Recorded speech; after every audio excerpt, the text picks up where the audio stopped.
everyone. This is Veronica Kirilenko with the New American Magazine. We're here in Orlando, Florida, attending the Conservative Political Action Committee. And here with us today, we have Senator Rick Scott of Florida. Thank you so much, sir, for being here. It's nice to be here. I'm glad you're here. Hope you're liking Florida. I love Florida. Sir, I would like to ask you about your plan. You just released it. It's a sweeping 11-point plan with 128, I believe, specific policy ideas that would serve as an agenda for the Republicans in Senate should we regain the control of the chamber this November. So please tell us about your plan. And first of all, who or what are you trying to rescue America from? Well, I'm trying to rescue America from the woke left. They've taken over everything. They've taken over our country. They've taken over the media. They've taken over our culture. They want to get rid of the American experiment. They want to get rid of democracy. They're into socialism. Socialism always ends up in two things, poverty and oppression. And just last century, 100 million people died because of socialism. So you can go to rescueamerica.com to get a copy of it, or you can text America to 22044. But it's an 11-step plan. It's how do we make sure our kids are taught that America is the greatest country ever? How do we follow through with the things that George Washington, Thomas Jefferson, James Madison taught us?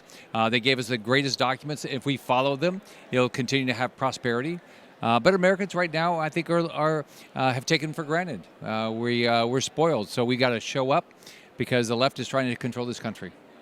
Sir, there's been some very confusing reporting about your plan to tax low-income Americans. Would you please clarify what are you proposing? Well, absolutely not. As you know, when I was governor, we cut taxes 100 times, taxes and fees 100 times. But here's what's important. We got a lot of hard-working Americans. They pay property taxes, sales tax, and income taxes. But then we have billionaires, and we have people that want to be dependent on government that don't pay any money into it. That's not fair. It's not fair to hardworking Americans. I'm going to make sure that the system is fair. So those people are out there working every day, making sure we keep this economy going and they help build their families. They're not going to do this by themselves. Sir, our economy is in deep trouble. We all know that, and it got really worse under the Biden administration. And he says, President Biden does, that it's about to get even worse because the prices will go up because of the war between Ukraine and Russia. And we know that we buy lots of oil from Russia. What's your plan to improve the situation? Well, we've got to become independent. One, we have to become energy independent. Trump took us in that direction. But what the Biden administration has done is shutting down the Keystone Pipeline, making sure you can't drill on federal lands, and just be anti fossil fuels is making us energy dependent, which makes us weaker. So we can't help ourselves, we can't help our allies unless we become energy independent. So I'm going to do everything I can to make us energy independent.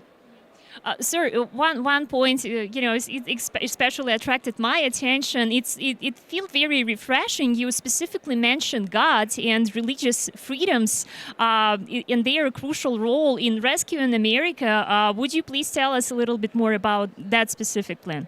Well, think about it. Our country is basically based on a belief in a supreme being. And what the woke left want to do, they want to get rid of religion. There can't be any religion in the public square. Can't be religion in schools. Can't be religion in business. Can't be religion anywhere. And you ought to be able to worship your God. And you ought to be able to talk about what you believe in each and every day. That was Senator Rick Scott of Florida. Thank you very much, sir, for being here today and for your time. Thanks, Veronica.